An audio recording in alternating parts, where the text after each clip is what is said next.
This is Jonathan Angoff here for Seconds Out. It's very late here at the O2 Arena, but we have witnessed Josh Taylor become unified champion tonight. He's beaten Regis Progress. Barry, just describe your emotions. Absolutely unbelievable. I mean, it's hard not to be emotional, John, because we've had a tragic year. I lost my gorgeous daughter, my only daughter, to cancer on the 23rd of July, and we have been heartbroken, destroyed as a family. And so proud of my son Shane that he came through all that, and we've had a rough couple of years. And he's been able to get the best out of his fighters, and so proud of Taylor too, because his fiance's dad, James Murphy, died of sepsis at 47 years old in September, and he's been able to cope with that, train himself into great condition, and put on a performance like he did tonight against a very, very tough guy.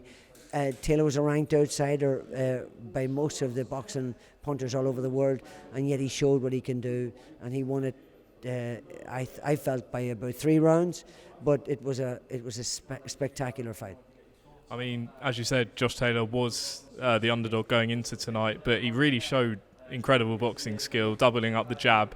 Did you sort of have a feeling going in that he was more of a favourite than people were giving him? Of course, I had 100% confident in him. I believed that he would win and he could stop him. And I thought around 7 or 8 he had Prograis in big trouble, and I thought if he'd have stepped on the gas a little bit more he could have got him out of there. But in fairness to Prograis, he came back tremendously well. Particularly when Josh's right eye went, he couldn't see out of his right eye for 3.5 rounds, so he was fighting blind on one side, and he was caught with a great shot in the 11th. I said to him, "Did that hurt you?" It looked like. He said, "No."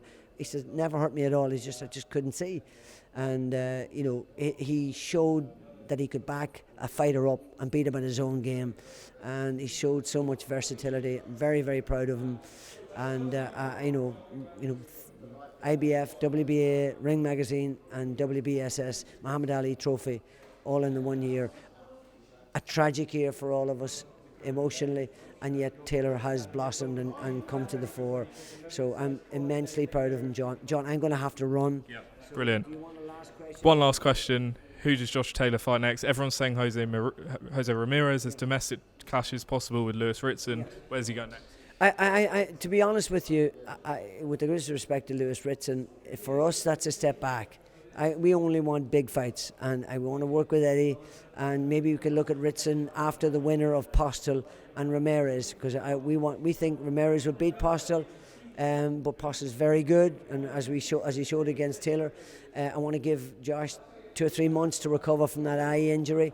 He's had a big break between this and the last fight against Baranchek, so we'd like it to have happened, but because of the injury he needs to play it by ear, and I think he needs time for that eye to recover, and then he'll keep himself fit and train and keep taking over, and then we'll hit the ground running once that has fully recovered. We'll know the winner between Postel and Ramirez, and then we'd like the winner of that. And I know Eddie's got this fantastic deal with DAZN and Sky, and we'd love to fight him again, either over here or in Madison Square Garden or the Barclays Centre, the East Coast of America. We'd love it. Brilliant stuff, Barry. I appreciate your time for Seconds Out, and have a good night. Thank you, Seconds Out.